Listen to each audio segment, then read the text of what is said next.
Welcome to Data Science Perspectives. This series focuses on analytics and data science professionals from across industry to learn about how their career unfolded, what skills they look for when hiring, and what trends they think are coming next. I'm your host, Bill Franks. Let's get to it.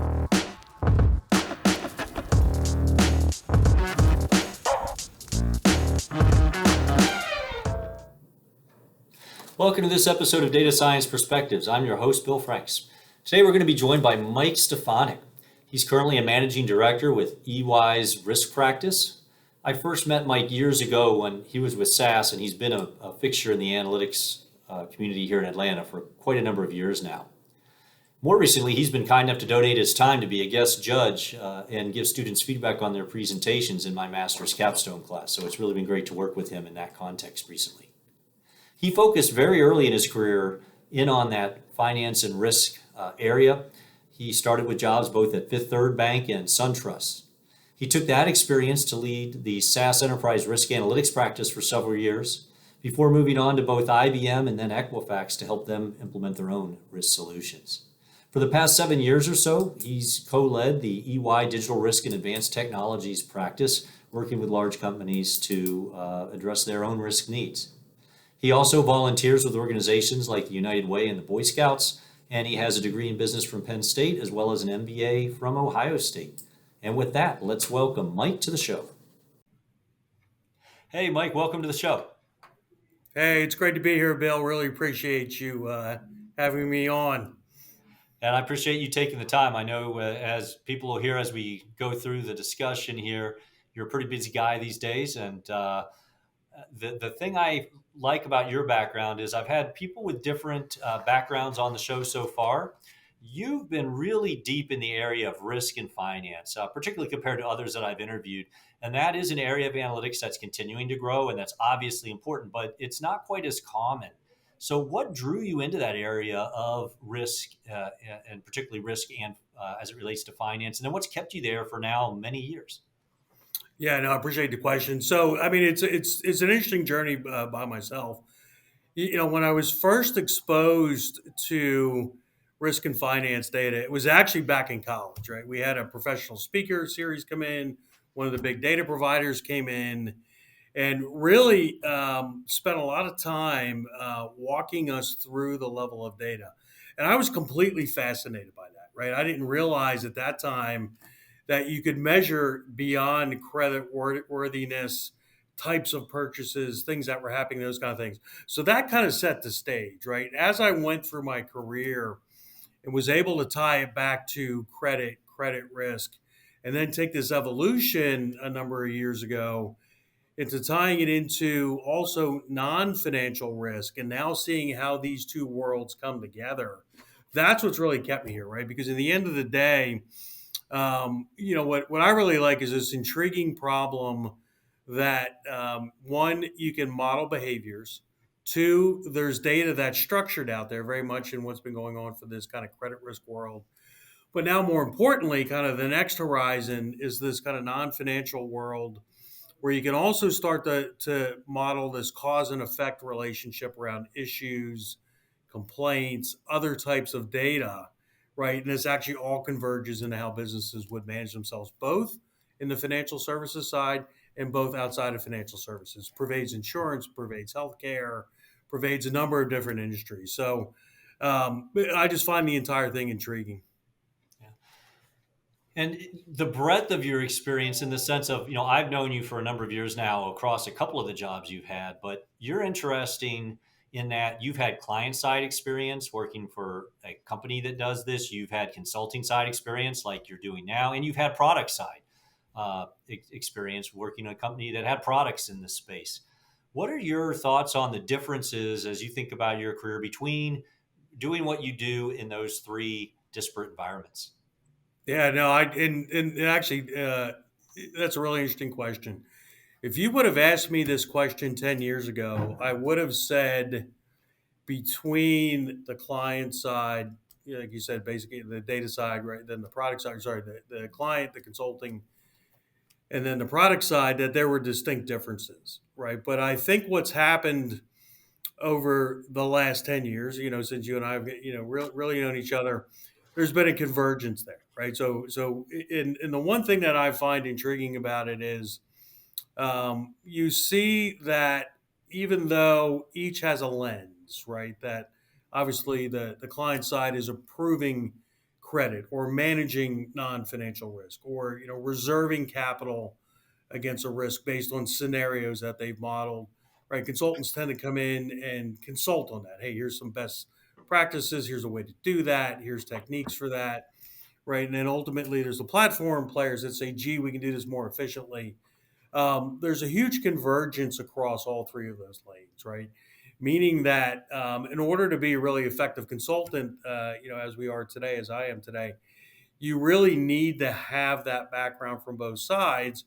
And what's really going to happen, I think, in the next 5 years is you'll see a lot of the platform and consulting side come together very quickly, right? That'll be driven by clients saying, look, I really do need that efficiency, right? I need not so much what we would view as traditional consulting behavior. Come in, do a gap analysis, give me recommendations, let's have findings, right? But be that consulting firm that can fuse those areas together and help some of the customers think through not only what's best in industry, but how to adopt that very quickly, right? Because it's this kind of speed to analytics, speed to managing risk, and then more importantly, are you, not over reserving, under reserving? Are you understanding emerging risk?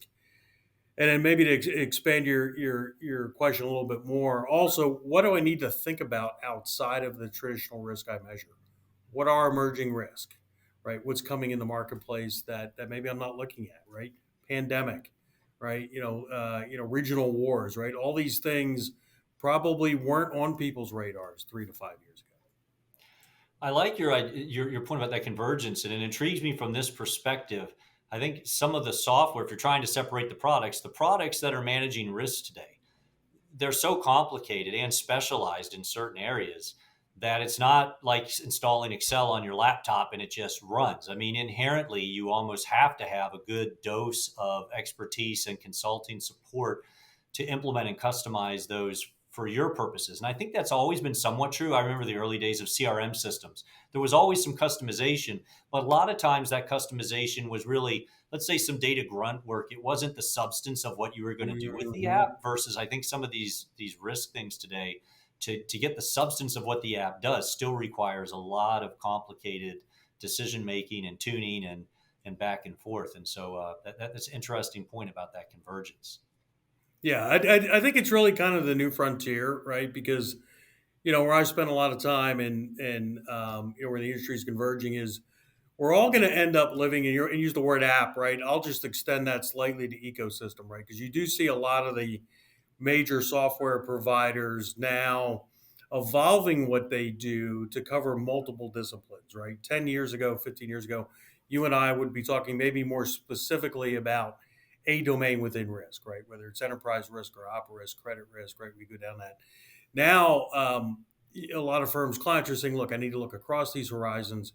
They're creating ecosystems that you can live in that start to aggregate that data, the grunt work that you talked about. And really where we're seeing the horizon, we spend a lot of time in consulting, is really being able to help to plug in not only the data that you should harvest, but the outcomes and the analytics you would like to see from that, right? So how do you refine those very quickly?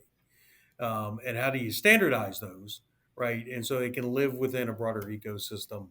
And again, clients can get value out of that quickly and be able to run through those scenarios, those risk scenarios we talked about just a little bit ago. Well, one thing too, you focused on the technology side of risk analytics as much as the pure algorithmic side. So, as it relates to the work you've done, what have been some of the highest impact technology advancements that have moved the space forward in the past couple of years? Yeah, unfortunately, I may sound like every other consultant out there, but really, AI and machine learning, really has advanced, the whole field, right? And as you all know, you teach it, we live it every day. Regression models, probability models, have been out there for a long time. The science is well understood. And there was a lot of really smart people that helped put together a lot of the original as we highlighted before, credit default models, operational risk models, kind of loss models that you would take a look at. What machine learning and artificial intelligence has done to the field is really brought in an effective challenge into tuning the parameters that go into those models, along with then the ability to bring in data that isn't as curated as tightly as what was out there, just as I said, probably 7, 10 years ago, but also allows you to now to add more data to the mix of those models, run more scenarios, see what the outcomes are, trend those outputs, and then benchmark in real time. Right? That's all done through AI, machine learning, and then the data intelligence underneath that, the data aggregation, in order to feed into those processes. And so that's the algorithm side. And then to support that, two big trends, obviously big data slash new data as much as big data that's probably been feeding some of these. And then, the cloud as a technology and a platform that is supporting those.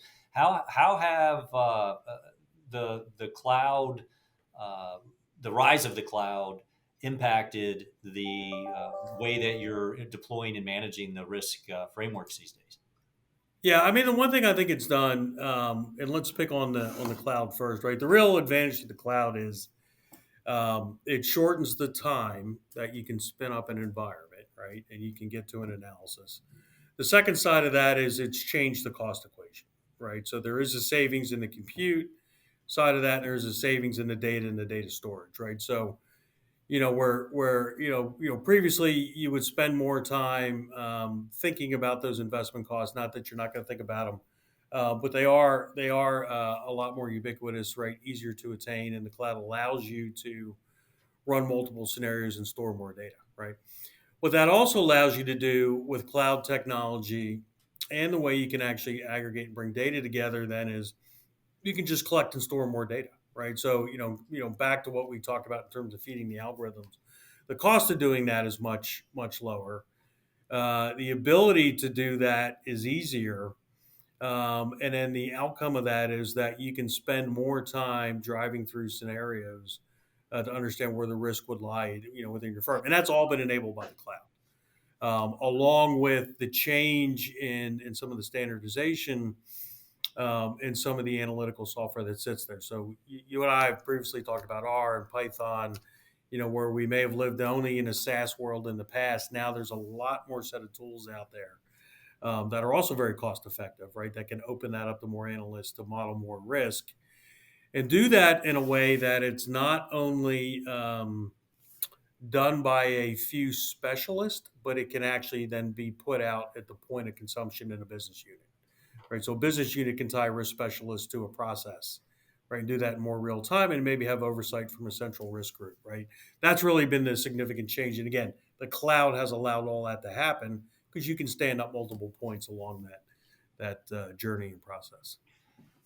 One thing I'd be curious about is some of the risk analytics and risk processes that you need to implement involve some incredibly sensitive data.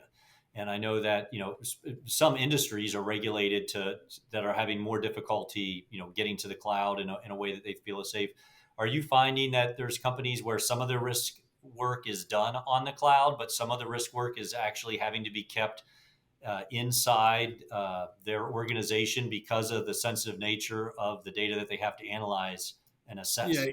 yeah, absolutely, Bill. I mean, and it's also to your point, regulation has a big impact in that space, right? So, very much so in financial services, very much so on the healthcare side, which it should be, right? Individuals and firms do need their data protected, and so that's been very key.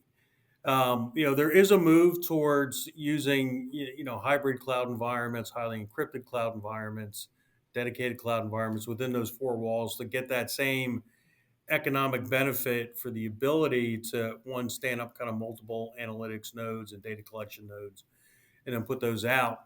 And there's also been an advancement in just data anonymization and being able to look at data patterns without having to look at the actual individual data, right? Do we need to look at Bill's data and Mike's data, or can I look at representations of Bill and Mike right? Can I create synthetic data on top of that, right? And can I use that to model some of the same patterns that I might actually see within those highly restricted and very sensitive data sets, right? So Yep. that level of data, it really in the last probably 4 years or so, maybe five, has really kind of also opened up the ability to bring new insights out in highly regulated industries. It's interesting you mentioned the simulated data. There's a graduate of our program, one of our PhDs, who started a company, and they're applying statistical algorithms to help anonymize data in the sense of, let's say you gave it a real transaction file that has real data. You define the dimensions that the data has to be representative of the pattern there, and they'll anonymize it or randomize it in such a way that the distribution of the final data is identical statistically to where it started, but it's been mixed up enough that you actually can no longer tie it to any given individual. I think that's going to be an interesting type Yeah, of I really think that's one of the horizons, right? Because there's, yeah. is that every firm knows, right? And there's been a lot of consulting firms that have, written papers about this, white papers. There's a lot, tremendous value in the data, right? That are within, any firm's four walls. The ability is to what you hit on is, can that data both be used very efficiently internally to manage risk, right? But one of the other topics that a lot of people really don't talk about, but it is very prevalent in the industry, is the sharing of data across firms, across industries, so that risk can be measured, right? In risk stripes, across various firms, across various geographies, right? You'll see a fair amount of that on the operational risk world. That's been out there for a while. Obviously, credit risk, right, was one of the first ones in sharing individuals' data and protecting that correctly, right, so that you can measure credit risk across, both sectors and trending in those pieces, right. You'll continue to see that, right. So the ability to take some of the core attributes that were protected by regulations, potentially protected by anonymization, now can be modeled and protected by a synthetic or simulated data, as you highlighted, Bill. Well, as you look back at your career, what is one of the traits that you think you have that's really helped you to be successful in this space? I think the biggest trait, and I share this with everybody, is I like to continuously learn, right? And I think, it's the old adage, I think the more you learn, the more you understand you don't know. And, you and I participate, in a class at Kennesaw, and that's great. And even at that level, kind of a master's capstone class, you realize that there are a lot of things that you either need to make sure that you're continuing, to stay sharp on, or for me, it sparks more new ideas in terms of, really, what is the possibility, right? What do you learn next? And so I would say keep learning. The second thing I would also share with folks, is, especially in the risk world, is that you never want to remain behind the technology curve, right? The technology curve will always change, and that's a good thing. And as the technology curve changes, what it generally does is it'll shorten the data acquisition time. It'll lower the cost, like you and I talked about, and then it'll allow you to even further standardize and abstract the analysis, right? If you look over a number of different technologies, that pattern repeats itself, right? So being able to understand when that curve's changing and being able to figure out when to apply it is absolutely key, because we're literally doing things today that with a handful of people that would have taken teams, armies of folks 10 years ago. Well, what's one thing that when you look back to, you've really learned the hard way? One thing, if someone had told you this fact before you started working, would have saved you a lot of pain, and this could really help our students out as they look to get into a career. This fact, and I thought a lot about this question when you kind of shared me the pre-list. I guess the fact that really would have kind of prompted me along was, and I'm going to take it back to that kind of change, right? Don't necessarily be focused on the change, but learn to adopt the change, right? And so, as the students come in, and then as a consultant, right, I help people navigate change, right? So, the one fact I guess out there is that change is going to be continuous, and that whether you're a student, you're 20 years into your career, or you're past 20 years like you and I are in our careers. I think the key thing is that being able to continuously adapt to that change, like I talked about, is key, right? And that's something that kind of originally growing up, and focused on both kind of a business, math, and a science background, you tend to look at things in very concrete perspectives. Right? You're going to go and you're going to get a PhD and you'll specialize in something, right? You'll get your master's and you think you're going to know it, and consume it all, and that's just the starting point, right? So that's one of the things I'll leave your students with. I've always made a commitment to myself that if I'm not essentially re-educating myself every 10 years, it's something substantial, right? So it's another degree, right? It could be go get another master's, it could be spending time with you in the PhD program, or attaining, a number of, certifications, and actually making that a big, kind of milestone moment for myself. I think I'm not progressing as I should. So that's something I'd also leave your students. You really, really want to kind of plan out, the fact that you're going to continue to learn and hit these kind of education refresh skill milestones.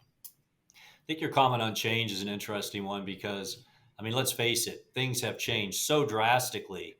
I think, like me, your first job was probably running analytics on a mainframe, right? Yes. Everything has changed so drastically. And if I were to go now and tell the story of my career as it progressed from A to Z, it would make sense and it would seem like it was a good plan and like it all made a lot of sense. But in reality, at any point in time, I actually had no idea what was coming next. And an opportunity would arise. I say, that sounds like an interesting job. I think I'll go do that. Or I turned down a job that, later maybe, I wish I had, or I was glad I hadn't. But the point is, when you look back in history, a lot of times it feels like it was kind of linear and kind of predictable.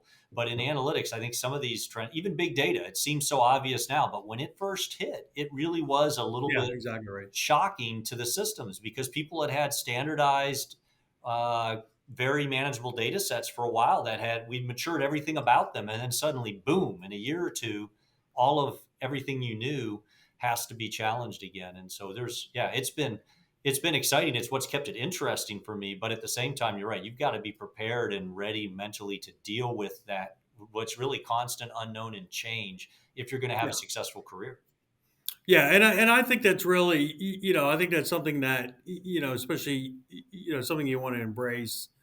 And as I said, the one key takeaway that I've had, even though the technology gets more complex, the outcomes actually become more simple, right? In terms of getting to that outcome. Now, you and I could probably have a whole other podcast on, has the standardization and codification of analytics in the large platforms made the analytics better or worse, right? And right, that's a whole other topic, right? That I think we can go down, right? Analytics for the masses, right? Is Yeah. it as good as handcrafted, PhD, well tested analytics?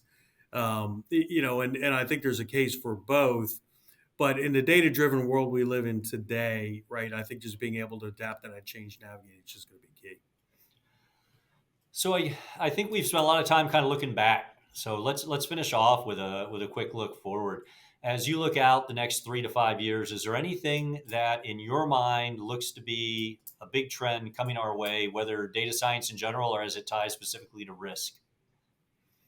Um, well, the good thing about risk is, it's always there, right? And so I think, one thing I'll answer both ends of your questions. I think firms are a lot more risk aware right now, and they see that it's tied to not only the traditional buckets that we touched on: credit, operational, non-financial risk, but risk now starts to span processes, events, right? And understanding how this comes together, across regions and across the globe is absolutely key.